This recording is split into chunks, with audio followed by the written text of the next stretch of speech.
கோர்ட்டுக்கு வரும்போது அவர் சொன்ன வார்த்தை வந்து எங்களுக்கு இன்னைக்கு மனசு வலிக்கிற மாதிரியே இருந்தது. அப்போ அந்த மாப்பா பாண்டியராஜன் அமைச்சர் அவர்கிட்டயும் நேரில் போய் அவர் சொன்னது,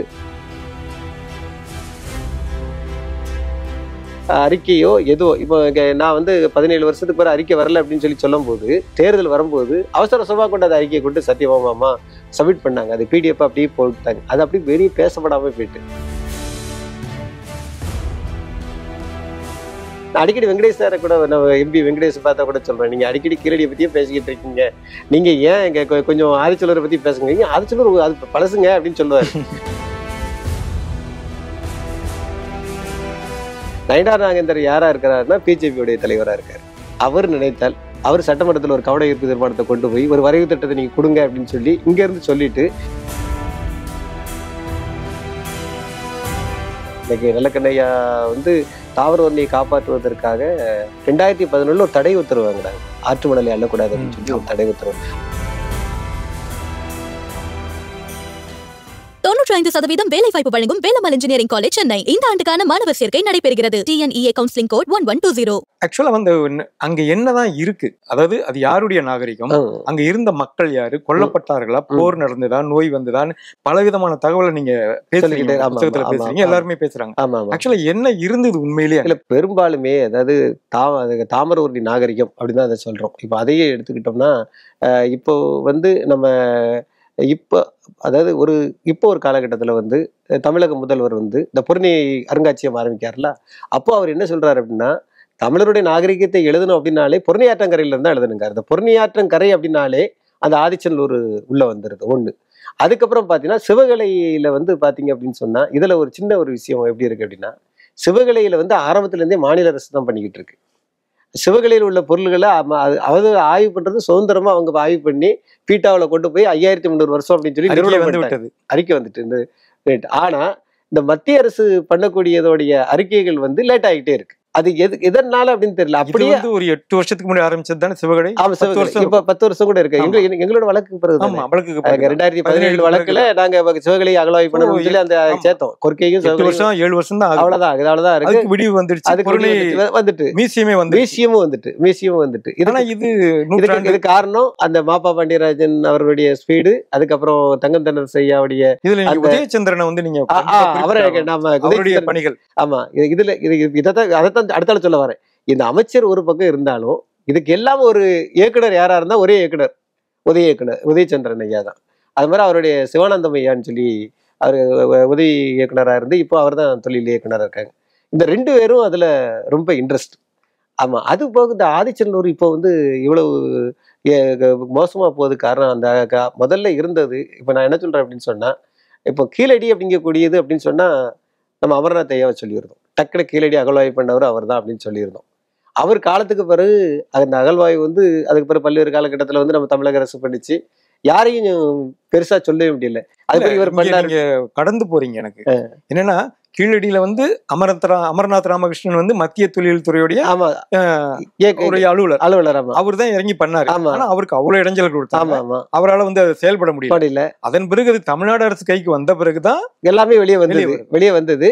அதுக்கப்புறம் இவரை அறிக்கை பண்ண அது ஒரு பக்கம் இருந்துகிட்டு இருந்தாலும், நான் இப்ப என்ன மறுபடியுமே இப்ப கீழடி விவகாரம் வந்து அவரை வச்சுதான் வருது. அவரை டிரான்ஸ்பர் பண்ணிருக்காங்க. அவரை வச்சுதான் வருது. அப்ப இங்க வந்து மத்திய அரசாங்கத்தோட மாற்றாந்தை இவங்களுடைய இருக்குது. அது இல்லைன்னு சொல்ல முடியல. நான் சொன்னேன், நிர்மலா சீதாராமன் அப்படிங்கக்கூடிய ஒரு நபர், அவர் தமிழ்நாட்டை சேர்ந்தவர்.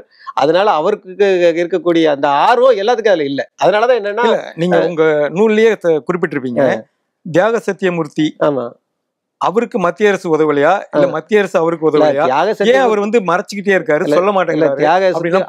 தியாக சத்தியமூர்த்தி ஐயா வந்து கோர்ட்டுக்கு ஒரு தடவை வந்தார்.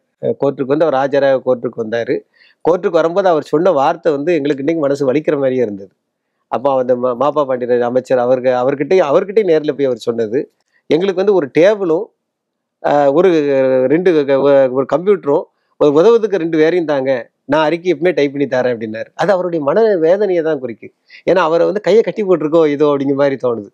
அவருக்கு வந்து அறிக்கை கொடுக்க ரெடியா இருக்காரு. அமர்நாத் அன்னைக்கு ஒரு சத்தியமூர்த்தி அந்த மாதிரி தான். அந்த சத்தியமூர்த்தி இன்னைக்கு அமர்நாத் இருக்கமா, அன்னைக்கு சத்தியமூர்த்தி.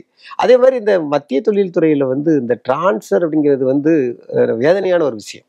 நல்லா வந்துட்டு இருக்கும்போது இப்போ நம்ம தூத்துக்குடி மாவட்டத்துல நம்ம ஆதிச்சநல்லூர்ல அகழ்வாய்வு நடக்கும்னால முதல்ல பாத்தீங்க அப்படின்னா கேரளாவில் 8 இடத்துல தொழில் துறை இருக்கு. மத்திய தொழில் துறையில அங்க வந்து அலுவலகம் வந்து பாத்தீங்கன்னா 8 சர்க்கிள் இருக்கு. எவ்வளவு பெரிய சின்ன ஊர், அங்க 8 சர்க்கிள் இருக்கு. நமக்கு வந்து ஒரே ஒரு சர்க்கிள் தான், சென்னை சர்க்கிள் மட்டும்தான். எங்க வழக்குல தான் ஒரு நாள் எங்களுடைய நீதியரசர் வந்து கிருபாகரன் ஐயா வந்து இவ்வளவு பெரிய ஊருக்கு ஒரு சர்க்கிள் தானா அப்படின்னு கேட்கும்போது தான் திருச்சி சர்க்கிளை உருவாக்குனாங்க. அந்த திருச்சி சர்க்கிளுக்கு கீழே தான் இப்போ இந்த ஆதிச்சநல்லூர் வருது. அந்த திருச்சி சர்க்கிளுக்கு முதல் இயக்குனரா டாக்டர் அருண்ராஜ் அப்படின்னு சொல்லி ஒரு ஐயா வந்தாங்க. அவங்க தமிழ்காரங்க. அவங்க கிட்டத்தட்ட சொல்ல போனா தூத்துக்குடி மாவட்டம் தான் அவங்களுக்கு சொந்த ஊர். அவங்க வந்தாங்க. ரொம்ப ஆர்வம். அந்த ஆர்வத்தோட என்ன பண்ணாங்கன்னா ஆதிச்சநல்லூரை வந்து வேகமாக அகழ்வாய்வு பண்ணி இந்த சைட் மியூசியம் வர வரைக்கும் அவர் ரொம்ப வேகமா இருந்தார். சைட் மியூசியம் வந்து முடிஞ்சு திறப்பு விழா முடிஞ்சவொடனே அவரை தூக்கிட்டாங்க. அவர் தூக்கின பிறகு இன்னைக்கு ஒண்ணுமே இல்லை. அதுக்கு பிறகு யார் வந்தவங்க எதுவுமே பண்ணல. அதுக்கு பிறகு வந்து வடநாட்டுக்காரர் அதை ஒன்றும் பண்ணவே இல்லை. அவரை தூக்க வேண்டிய அவசியமும் இல்லை. அவரை ப்ரொமோஷன் அப்படிங்கிற பேர்ல தூக்கி கொண்டு போயிட்டாங்க.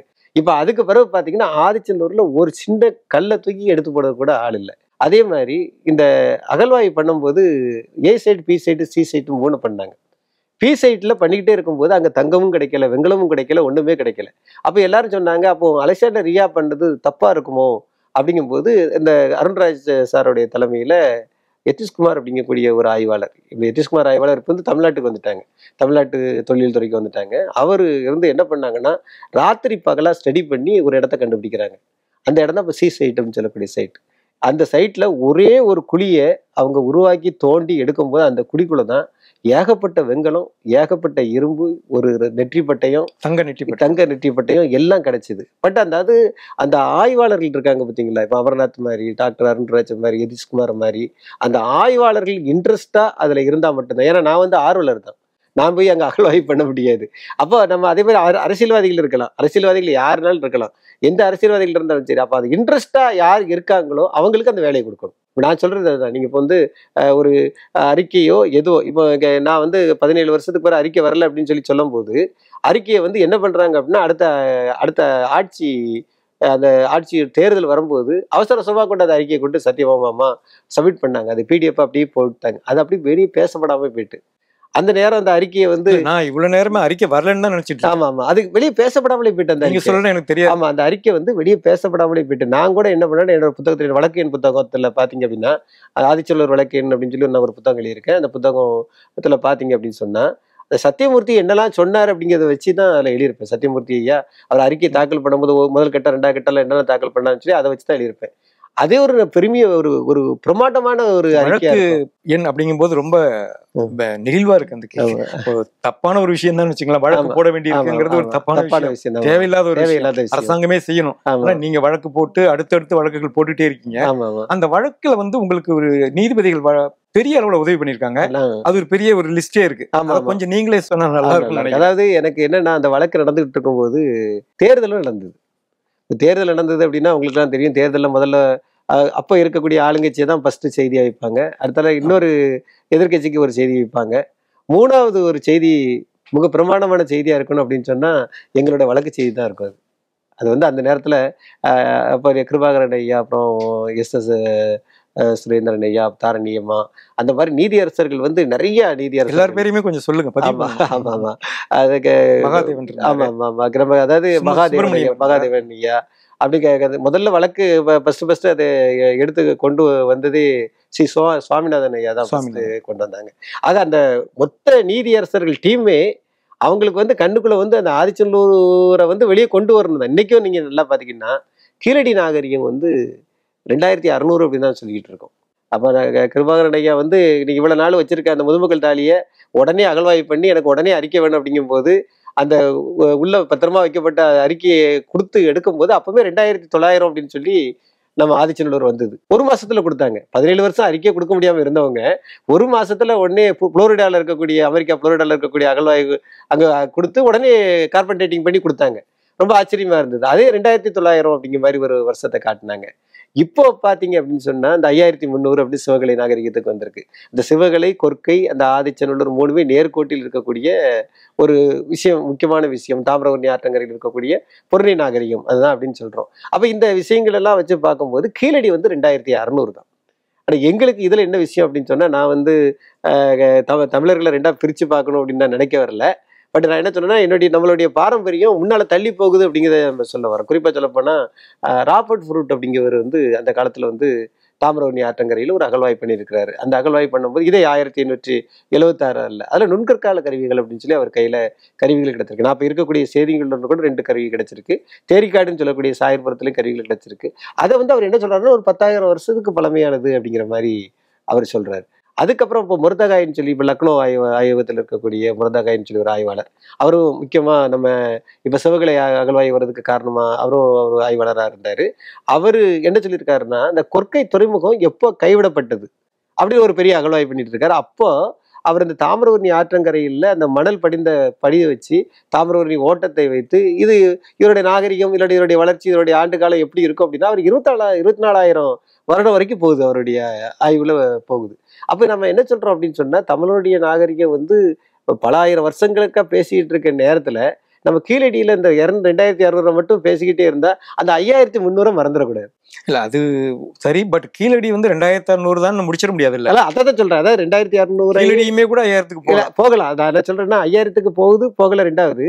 நான் என்ன சொல்றேன்னா அந்த கீழடியை பேசும்போது இந்த கீழடியை பேசக்கூடிய எல்லாரும் கொஞ்சம் ஆதிச்சந்திரன் திருப்பி பார்த்து பேசினா எனக்கு நல்லா இருக்கும்னு நினைக்கிறேன். இங்க என்ன பிரச்சனை அதுதான் நான் திரும்பவும் ஆரம்பிச்சு அதைத்தான் நான் திரும்ப மத்திய அரசு கையில இருக்கு, இது மாநில அரசு கையில இருக்கு. ஆனா 2 பேருமே இதை பேச மாட்டேங்காங்கன்னு நினைக்கும் போதுதான் நமக்கு கொஞ்சம் கஷ்டமா இருக்கு. ஏன்னா அந்த அன்னைக்கு மாநில அரசு பேசலன்னு இப்ப நான் வந்து மாநில அரசுக்கு சப்போர்ட்டாவோ மத்திய அரசு சப்போர்ட்டாவோ பேசல. மாநில அரசு தான் நீங்க பெரிய அளவுல எடுத்து பொருணை பெரிய அளவுல கொண்டு வராங்க. அவங்களுடைய லிமிடேஷன்ல அவங்க பண்ணிருக்காங்க. சிவகலையை கொண்டு வந்துட்டாங்க, மயிலாடும்பாறையை கொண்டு வந்துட்டாங்க. அவங்க மேல எடுத்து தானே போறாங்க. நம்ம இது ரெண்டையும் ஒரே தராசுல வச்சு நிறுத்த இல்ல மத்திய அரசு மாநில அரசு ஒண்ணா நிறுத்த முடியாது. நமக்கு தர வேண்டிய பண்டுகள், அதாவது தென்னகத்துல வந்து 5 இடம் சொல்றதில்ல, தென் தமிழகத்துல மட்டும் இல்ல, தென்னகத்துல அதாவது சொல்ல போனா ஆந்திரா கர்நாடகா அந்த பக்கம் தென் பகுதியிலே பார்த்தா ஒரே ஒரு சைட் மியூசியத்துக்கு அவங்க இடம் ஒதுக்கிட்டு போயிருக்காங்க. சொல்லப்போனால் அந்த வழக்கு ப்ரெஷர் ஒரு பக்கம் இருந்தாலும் கூட லோக்கல்ல இருக்கக்கூடிய நம்முடைய தொகுதி எம்பியோட ப்ரெஷர் கூட இருக்கலாம். ஆனா என்னுடைய ஆதங்கம் என்ன அப்படின்னா, நான் வந்து மாநில அரசு குறை சொல்லலை. இந்த மாநில அரசுல இருக்கக்கூடிய நம்ம அமைச்சர் பெருமக்களும் அவங்களும் இன்னும் கூடுதலா கொஞ்சம் ஏன் ஆதிச்சல்லூர்ல வந்து இப்போ நான் வந்து ஒரு சாதாரண ஒரு மனிதனா வழக்கையும் போட்டுக்கிட்டு எப்போதுமே நீங்க மத்திய அரசு தாங்கன்னு கேட்கறதோட அரசை கொஞ்சம் விரட்டி நீங்க பேசலாமே அப்படின்னு தான் என்னுடைய ஆதங்கம். செஞ்சிருக்கணும் இந்த வழக்கை கூட அவங்க போட்டிருக்கணும். என்னுடைய ஆதங்கம் அது. அதாவது நீ கொஞ்சம் கீழடியே பேசிக்கிட்டு இருக்கீங்களே, ஏன்னா நான் வந்து சொல்றது என்னுடைய தம்பி சகோதரி அதை சொல்ல வரல. என்னுடைய ஆதங்கம் என்னன்னா, நீங்க எங்க இதையும் பேசுங்க அப்படின்னு. நான் அடிக்கடி வெங்கடேஷ் சாரை கூட நம்ம எம்பி வெங்கடேஷ் பார்த்தா கூட சொல்றேன், நீங்க அடிக்கடி கீழடியை பத்தியே பேசிக்கிட்டு இருக்கீங்க, நீங்க ஏன் எங்க கொஞ்சம் ஆதிச்சலூரை பத்தி பேசுங்க, ஆதிச்சலூர் அது பழசுங்க அப்படின்னு சொல்லுவாரு. பழசுங்க இதையும் கொஞ்சம் பேசுங்க, இது உங்களோட சேர்ந்த விஷயம் தானே அப்படின்னு சொல்லுவேன். அதே மாதிரி கனிமொழி அம்மாவும் இதுல இன்ட்ரெஸ்ட் தான் ஃபுல்லா முழுக்க. ஆதிச்சலூர் அப்படின்னு சொன்னா இன்னைக்கு அது திறப்புகளாக கண்டதாக இருந்த இடம் சரி, ஒரு சின்ன அதுல ஒரு அகழ்வாய்வு நடந்து டாக்டர் அருண்ராஜ் இருக்கும்போது அகழ்வாய்வு நடந்து அது ஒரு எலும்பு கூடை வெளியே எடுக்கிறாங்கன்னு வச்சுக்கோங்களேன், ஒரு மண்டையோட எடுக்கிறாங்கன்னு வச்சுக்கோங்களேன். அந்த நேரம் வந்து ஒரு எம்பி அதுக்கெல்லாம் வர வேண்டிய அவசியமே இருக்காது, வந்தாங்க. அதே மாதிரி பாத்தீங்கன்னா ஒரு குழி, இந்த பெரிய குழி ராயல் குழின்னு சொன்ன பார்த்தீங்களா, அதுல வந்து நிறைய வெண்கல பொருட்கள் கிடைச்சது அப்படின்னு சொல்லி அதுல வந்து ஒரு கிட்டத்தட்ட சொல்லப்போனா இறங்கி போகக்கூடிய அடி வந்து ஒரு 20 அடிக்கும் கீழே, 25 அடிக்கும் கீழே. அது இறங்கி போனா ஏணி வச்சுதான் இறங்கி போகணும். அதுல ஒரு எம்பி வந்து அது இறங்கி போய் பார்க்க வேண்டிய அவசியம் இல்லை. ஆனா இவங்க இறங்கி போய் பார்த்தாங்க. அதிகாலையில வந்துருவாங்க, அதிகாலை 6 மணிக்கெல்லாம் வந்துருவாங்க. ஆனா எனக்கு என்ன அப்படின்னு சொன்னா, இப்ப கொஞ்ச நாளா அது என்னமோ தடைப்பட்டு இருக்கு. ஏன்னா ஒருவேளை இப்ப கனிமொழி தேர்தல் வந்துருச்சு, கனிமொழி அம்மா அவர்களுக்கு வந்து இப்ப நிறைய பொறுப்புகள் வந்து நிறைய வேலைகள் வந்துட்டு அதனால இருக்காங்களா, இல்லாட்டா அவங்களை வந்து அன்றைக்கு தூண்டுவதற்கு ஒரு மாவட்ட ஆட்சித்தலைவர் செந்தில்ராஜ் ஐயா இருந்த மாதிரி இப்போ ஒரு ஆள் இல்லையா? ஏன்னா இந்த வழக்கு இப்ப என்ன வழக்கோட முடிவு என்னக்கு வந்து வழக்கு முடிவு தான் இப்போ முதல் வழக்குக்கு முடிவு வந்துருச்சு. முடிவு வர போய் நம்ம நினைச்ச மாதிரி நமக்கு வந்து மீண்டும் அங்க அகழ்வாய்வு பண்ணிட்டாங்க. அகழ்வாய்க்கு 2 அருங்காட்சியம் கிடைச்சிட்டு அதுக்கப்புறம் அறிக்கையே வந்துட்டு வழக்கு முடிஞ்சிட்டு. வழக்கு அந்த முதல் வழக்கு 2017 போட்ட வழக்கு முடிஞ்சிருச்சு. இப்போ ஒரு வழக்கு அது நிலுவையில இருக்கு. இந்த மியூசியத்துக்கு இல்ல, இப்போ வந்து பராமரிப்பு இல்லாம இருக்கு, திரும்ப பராமரிக்கணும் அப்படின்னு நம்ம போட்ட வழக்கு அது வந்து நிலுவையில வழக்கு முடியல. அது வந்து 2017 நீங்க சொல்றீங்க 2017 வழக்கு அது வந்து அந்த 3 கோரிக்கை முடிஞ்சிருக்கு. ஆனா இப்போ வந்து நம்ம என்னைக்கு மீண்டும் அந்த உலகத்தரம் வாய்ந்த அருங்காட்சியம் அமைஞ்சு முடியுதோ, என்னைக்கு இந்த சைட் மியூசியம் வேலை பூரா முடியுதோ, என்னைக்கு பாதுகாக்கப்பட்ட பகுதியை அறிவிக்கப்பட்டு இந்த இடத்துல வந்து மியூசியத்தை பார்க்கறதுக்கு மக்கள் வந்து சேர்றாங்களோ அது வரைக்கும் வளர்க்க முடியாது, நம்மளும் முடிக்க முடியாது. ஏன்னு கேட்டா நமக்கு வந்து தெற்கு வழக்கா வடக்கு தெற்கு வழக்கு இல்ல. மத்திய அரசு வந்து நமக்கு வந்து இந்த சைட் மியூசியத்தை வந்து பராமரிக்கணும், ஒழுங்கா பராமரிக்கணும். ஏன்னா இல்ல இது காங்கிரஸ் காலத்திலயுமே கண்டுகொள்ளப்படல, காங்கிரஸ் காலத்திலையும் கண்டுகொள்ளப்படவில்லை, பிஜேபி காலத்துல கண்டுகொள்ளப்பட்டும் பராமரிக்கப்படல. வழக்கமா இங்க திராவிட அரசியல்ல இருந்து வைக்கப்படுகிற ஒரு குரல் வந்து வடக்கு தெற்கு தெற்கு அந்த மாதிரி தெற்கு அந்த மாதிரி பார்க்க வேண்டிய அந்த மாதிரி தான் பார்க்க வேண்டியிருக்கு, வேற ஒண்ணுமே இல்லை. இப்ப நான் இப்ப என்ன நினைக்கிறேன் அப்படின்னு சொன்னா, இப்ப வந்து நம்ம அமர்நாத் ஐயா வந்து இப்ப இந்த அறிக்கையை வந்து வெளியே கொண்டு வரதுக்கு அவங்க படாத பாடுபட்டுக்கிட்டு இருக்காங்க. இதுக்கு ஒரு பக்கம் அது நடந்துகிட்டு இருந்த மாதிரி இப்போ நான் நினைக்கிறேன் அப்படின்னா, இந்த ஆதிச்சநல்லூர் அப்படிங்கிறது வந்து வெளியே வரணும் அப்படின்னு சொன்னா வடநாட்டுல இருந்து ஒரு இயக்குனர் கொண்டு போடக்கூடாது. திருச்சி சர்க்கிளுக்கு வந்து வடநாட்டுல இருந்து ஒரு இயக்குனருங்க எதுக்கு? அவங்க வடநாட்டுல இருந்து வடக்கு எத்தனையோ இடம் இருக்கு, நீங்க அங்க போட்டிருந்தா இங்கேயே தரமா வேலை செஞ்சுட்டு இருக்கக்கூடிய ஒரு இயக்குனர், அதாவது அமர்நாத் ஐயாவா இருந்தாலும் சரி, நம்ம அருண்ராஜ் ஐயாவா இருந்தாலும் சரி, இவங்களை ஏன் இங்க போடலாமே? இவங்களை போட்டு இவங்களை செயல்பட வைத்து இவங்களை வச்சு இந்த பண்டு வாங்கி இந்த வேலையை செஞ்சோம் அப்படின்னு சொன்னா நம்ம தமிழ்நாட்டுல வந்து இந்த அருங்காட்சியகம்லாம் காப்பாற்றப்படும். இது என்னுடைய அதாவது என்னடோ இல்லை, பாமர மனித மக்களோட நம்ம தமிழருடைய தொழில் துறை ஆர்வலர்கள் எல்லாருடைய கோரிக்கை. ஏன்னா நான் அங்கேருந்து வடநாட்டில இருந்து ஒருத்தவரை நான் தான் இருக்கேன், நான் ஆதிச்சநல்லூரை பற்றி அதிகமாக பேசிட்டு இருக்கேன். எனக்கு அருகில் இருக்கக்கூடிய கீழடியை கூட சொன்னா கீழடியை என்னோட பேசிட்டு இருக்காங்களே, எங்களை பேச மாட்டேங்காங்களே ஆதங்க இருக்கு. நான் சராசரி மனிதன், நான் வந்து தமிழருடைய நாகரிகத்தை வெளியே கொண்டு வரணும்னு சொல்லி ஆசைப்படுறவன் தான். ஆனால் சராசரி மனிதன், என் தாமிரபரணி மேலே தான் எனக்கு ஆசை நிறைய இருக்கும். வைகை வந்து கொண்டாடும் போது என்னையும் சேர்த்து கொண்டாடுங்க அப்படிங்கிற ஒரு ஆதங்கம் இருக்கும். ஏன்னா நான் இதற்காக கோரிக்கை செய்வதற்காக பிறந்தவன். எப்பனாலும் என்னை தூக்கி நீங்க எழுப்பி விட்டனால நான் இதைத்தான் பேசிக்கிட்டு இருப்பேன். எனக்கு வந்து யாரு மேல இருந்தாலும் சரி எனக்கு தான் சொல்லி நான் கேட்பேன், கீழே யார் இருந்தாலும் அவங்கள வந்து முடிக்கி விடுறதுக்கு கேட்பேன். அதே நேரம் என் கூட சேர்ந்து உட்காந்து ஒர்க் பண்றவங்களை பார்த்தா அவங்களுக்கு வந்து அவங்கள வந்து பாராட்டுவேன். ஏன்னா முதல் பாராட்டுறதும் நான் தான் பாராட்டுவேன். அதே நேரம் அவங்க தரல அப்படின்னு சொன்னா, ஏன்னா இன்னைக்கு வந்து அழுத பல்ல தான் பால் குடிக்க முடியும்னு சொல்றாங்க, அதுக்கு வழக்கு போடவும் நம்ம தயங்க மாட்டோம். ஏன்னா எனக்கு என்னுடைய நண்பர் டாக்டர் அழகுமணி எல்லாம் பாத்தீங்க அப்படின்னு சொன்னா, இன்னைக்கு வந்து அவர் இந்த இடத்துல நான் அவர் சிறப்பான மனிதர், எனக்கு நான் நிறைய கேள்விப்பட்டேன். ஆமா ஆமா, விகடன்ல கூட வாங்கியிருக்காரு, டாப் 10 அவார்டு வாங்கியிருக்காரு.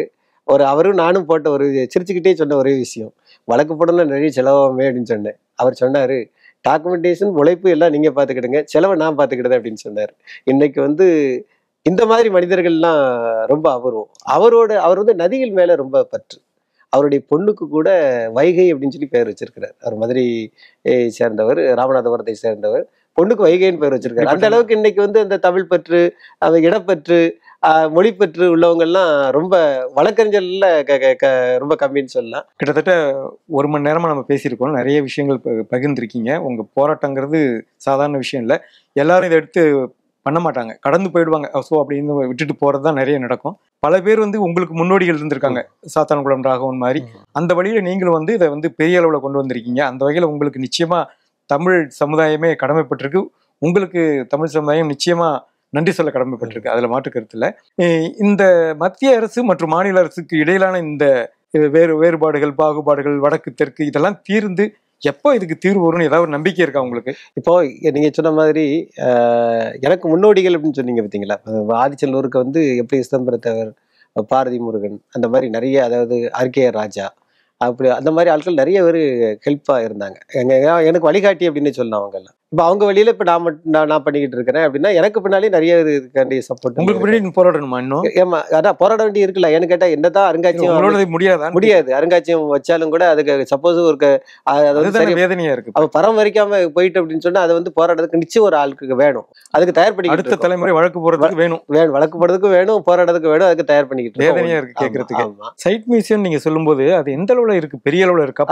பெரிய அளவுதான், உள்ளபடியே. அதாவது இப்போ மியூசியம் அப்படின்னு சொன்னா கீழடி மியூசியம்னா எங்கேயோ நடக்கக்கூடிய அகழ்வாய்வு, அங்க இருக்க பொருள் எடுத்துக்கொண்டு இன்னொரு இடத்துல கொண்டு வைக்கும். இப்போ நம்ம திருநெல்வேலியில நடக்கக்கூடிய இந்த 3 கீழடி மாதிரி 3 மடங்கு பெரிய நம்ம மாநில அரசு உருவாக்கக்கூடிய அந்த ஆதிச்சநல்லூர், அப்புறம் சிவகலை, அதுல உள்ள இது கொண்டு வர, அது அப்படிதான் இன்னொரு இடத்துல நடந்து. ஆனா ஆதிச்சநல்லூர்ல அந்த அகழ்வாய்வு நடந்த இடத்திலே அந்த எப்படி அந்த முதுமக்கள் தாலி இருக்கு, எப்படி முதுமக்கள் தாலிக்குள்ள எலும்புகள் இருக்கு, எப்படி இங்க அகழ்வாய்வு நடந்தது அப்படிங்கிறது காட்டு வண்ணமா இருக்கு. அதுதான் சைட் மியூசியம். உள்ள பயன்பாட்டுல இருக்கு. இன்னைக்கும் போனா பார்க்கலாம். காலையில 8 மணில இருந்து சாயங்காலம் 5 மணி வரைக்கும் லீவ்லாம் கிடையாது, கட்டணமும் கிடையாது, யாருனாலும் போய் பார்க்கலாம். விடியகாலம் 8 மணில இருந்து 5 மணி வரைக்கும் அதுக்கு 2 சைட்லயும் ஆள் இருக்கும், எப்போதும் நீங்க போய் பார்க்கலாம். அது வந்து அந்த வாய்ப்பை வந்து வெளியுள்ள ஊர்ல இருந்து வரவங்களும் பார்க்குறாங்க, உள்ளூர்காரங்க பார்க்க மாட்டாங்க. அந்த பத்திரிகைகள் செய்தி வந்துகிட்டே இருந்தா தான் இப்போ கீழடி இந்த அளவுக்கு ஃபேமஸாக இருந்துச்சு. ஏன்னா இந்த இடத்துல நான் ஒண்ணு சொல்லணும்னு நினச்சிக்கிட்டு இருக்கேன். என்ன பொறுத்தவரை சொல்ல போனா முதல் சங்கம், இடைச்சங்கம், கடைச்சங்கம் அப்படின்னு சொல்லுவோம். முதல் சங்கம் லெமரியா கண்டம் அப்படின்னு சொல்லிடுவோம். கடைச்சங்கத்தை வந்து நம்ம மதுரையை சொல்றோம். இந்த இடைச்சங்கம் இருந்த இடம் தான் நம்மளுடைய ஆதிச்சநல்லூர் பகுதி. 2500 வருடங்களுக்கு முன்னால கொர்க்கை துறைமுகம் இருக்கும் பொழுது அங்க வந்து மேலை நாட்டு அறிஞர்கள் அப்புறம் யாத்திரியர்கள்லாம் வந்து பார்க்கும்போது அங்க வந்து ஒரு பெரிய துறைமுகம் இருந்தது அப்படின்னு சொல்றாங்க. பாண்டிய நாட்டு துறைமுகம். எப்படி பாண்டிய நெடுஞ்செழியன் மதுரையில வந்து கண்ணகி அந்த வரும்போது அப்போ வெற்றிவேல் செழியன் வந்து கொர்க்கையை ஆண்டு கொண்டு இருந்தான். அவன் தான் இங்க வந்து ஆட்சி செய்தான் அப்படிங்கக்கூடிய குறிப்புகள் நமக்கு இருக்கு. அதுவும் தமிழ் தாத்தா ஓவிஎஸ் அவர்கள் வந்து ஓலைச்சுவடிகளை தேடி போகும்போது அந்த ஆழ்வார் திருநெல்வேலியில் இருக்கக்கூடிய நம்மாழ்வார் கோயில் முன்னால போய் அவங்க வந்து சுவாமியை வணங்கி இந்த பக்கம் இருக்கக்கூடிய ஓலைச்சுவடி தேடும் போது 10 பாட்டு குறுந்தகை போன்ற மிக பழமையான ஓலைச்சுவடிகள்லாம் எங்க கிடைச்சது அப்படின்னு சொன்னா இந்த பகுதியில தான் கிடைச்சது. இடைச்சங்கத்தில் இருந்த ஒரு பாடகர், அதை சொல்றதை விட புலவர், அந்த புலவர் வாழ்ந்த இடம் எதுன்னு சொன்னா அதை மதுரையை நம்ம சொல்ல முடியாது. ஏன்னு கேட்டா அவர் வந்து சங்க இருப்பது எங்கள் குளம் அப்படின்னு சொல்லி பாடுற மாதிரி ஒரு பாடல் இருக்கு. சங்க இருப்பது அப்படிங்கிறது வந்து அது மதுரையில வந்து எங்கேயுமே நடக்கல, அது கொர்க்கையில தான் நடந்திருக்கு. இன்னைக்கு கடற்கரை ஓரமா கொர்க்கையில தான் இன்னைக்கும் சங்க இருக்கிற தொழில் இருக்குது. கொர்க்கையில எங்க போய் பார்த்தாலும் அந்த சங்குகள் அருந்து கிடக்கிறத பார்க்கலாம். கீரனூர் அப்படிங்கக்கூடிய ஊரே அந்த கொர்க்கை பக்கத்துல ஒரு ஊர் இருக்கு. இதை வச்சு பார்க்கும்போது இடைச்சங்கம் அப்படிங்கிறது வந்து இந்த சிவகலை, கொர்க்கை, ஆதிச்சநல்லூர்னு சொல்லக்கூடிய பொருநெல்வேலி நாகரிகம். கடைச்சங்கம் அப்படிங்கிறது வந்து இது ஆக நம்மளுடைய பெருமை. அதாவது சொல்லப்போனா 3 கண்கள் மாதிரி நமக்கு முதல் சங்கம், இடைச்சங்கம், கடைச்சங்கம் 3 இருக்கு. 3மே பெருமை தான். 3ம் பெருமை இருக்கும்போது கீழடியை எந்த அளவுக்கு இன்றைக்கு நம்ம எல்லாரும் உயர்த்தி காட்டுறோமோ, ஊடகங்களா இருந்தாலும் சரி, அரசியல்வாதிகளா இருந்தாலும் சரி, ஆர்வலர்களா இருந்தாலும் சரி, கீழடி எந்த அளவுக்கு நீங்க பேசுறீங்களோ அதே மாதிரி ஆதிச்சநல்லூரையும் நீங்க பேசணும். ஏன்னா ஆதிச்சநல்லூர் அப்படின்னா கீழடிக்கு தாய்மடி ஆதிச்சநல்லூர், கீழடிக்கு தாய்மடி ஆதிச்சநல்லூர். இதை வந்து உங்ககிட்ட நான் கோரிக்கை என்ன வச்சிரு அப்படின்னு சொன்னா, நீங்க மகனை பத்தியே பேசிட்டு இருக்கும்போது பெற்றெடுத்த தாயை பற்றியும் நீங்க பேசி தாயுடைய பெருமையும் கொஞ்சம் வெளியே கொண்டு போகணும். அப்படி வெளியே கொண்டு போனாதான் அது வந்து நம்ம வந்து நம்மளுடைய தமிழருடைய பெருமை இன்னும் பல ஆண்டுகளுக்கு முன்னே போன விஷயங்கள்லாம் நமக்கு தெரியும். எனக்கு வந்து கீழடியை வந்து நம்ம குறையெல்லாம் சொல்லவே இல்லை. கீழடியை வந்து நம்ம இன்னும் ரொம்ப சந்தோஷப்படுறோம். அதே மாதிரி ஆதிச்சநல்லூரையும் நீங்க எல்லாம் கொண்டு போகணும் அப்படிங்கிறதா என்னுடைய கோரிக்கை. இது வந்து ஊடகமா இருந்தாலும் சரி, பொதுமக்களாக இருந்தாலும் எல்லாருமே சேர்ந்து நீங்க கொண்டு போகணும் அப்படிங்கிறதா. மத்திய அரசு, மாநில அரசும் எந்த ஒரு விரோத போக்கு இல்லாம, மத்திய அரசுலாம் நீங்க சொல்ற மாதிரி வடக்கு தெற்கு அப்படின்னு சொல்லி எந்த ஆட்சி வந்தாலுமே தென்னகத்தில் இருக்கக்கூடிய நம்ம வந்து சரியா பார்க்காம நம்மளை இது பண்றத கடந்து போய் நீங்க வந்து ஆதிச்சநல்லூர்ல இந்தியாவிலேயே முதல் ஸ்டேட் மியூசியத்தை அமைச்சிட்டு அப்படியே போட்டால் கெட்ட பேர் உங்களுக்கு தான். அதனால நீங்க அமைச்சு அந்த மியூசியத்தை இன்னும் பிரம்மாண்டப்படுத்தி அடிக்கல் போட்டு இன்றைக்கு செங்கலோட நிற்குது அந்த உலகத்தர வாய்ந்த அருங்காட்சியகம். நீங்க உலகத்துல இருக்கக்கூடிய எல்லா பொருளையும் அங்க கொண்டு வைக்க போறோம் அப்படின்னு சொன்னீங்க. அந்த இடம் அரசியல் தான் பேச வேண்டியிருக்கு. ஆமா, மதுரையில எய்ம்ஸுக்கும் செங்கல் தான் நிக்குது. எய்ம்ஸ் செங்கலுக்கு தான் நிக்குது. அந்த மாதிரி செங்கலோட நிப்பாட்டிடாதீங்க. ஏன்னு கேட்டா இது உலக நாகரிகம், நம்ம தமிழருடைய நாகரிகத்திலிருந்து பிறந்தது அப்படின்னு சொல்றதுக்கு ஒரு உரிமை. அது தமிழருடைய நாகரிகம் அப்படின்னா இது இந்திய நாகரிகம் தான். அதை வந்து நீ உலகத்துல போகும்போது அது தமிழர் நாகரிகம் மட்டும் பேச போறதில்லை. அப்ப இந்திய நாகரிகமே செழிக்கணும் அப்படின்னு சொன்னா ஆதிச்சநல்லூர்ல உலகத்தர வாய்ந்த அருங்காட்சியம் நமக்கு வரணும். அந்த வாய்ப்புகள் வந்து நீங்க ஏற்படுத்தி தரணும் அப்படிங்கிறத எங்களுடைய கோரிக்கை. இது நிச்சயமா வரும்னு நம்புவோம். அவ்வளவு பெரிய போராட்டத்தை நடத்திருக்கீங்க, நிச்சயமா அதுக்கு பலன் கிடைக்கும். எதிர்காலத்திலையும் வழியா இதுக்கான முன்னெடுப்புகள் நடக்கும்னு நம்புவோம். மிக்க நன்றி ஐயா. நன்றி. வேலம்மாள் இன்ஜினியரிங் கல்லூரியில் BE, ME, BTech மற்றும் MBA படிப்புகளுக்கான அட்மிஷன் நடைபெறுகிறது. மேலும் விவரங்களுக்கு கல்லூரியின் இணையதளம் அல்லது 8939221120 என்ற எண்ணை தொடர்பு கொள்ளவும்.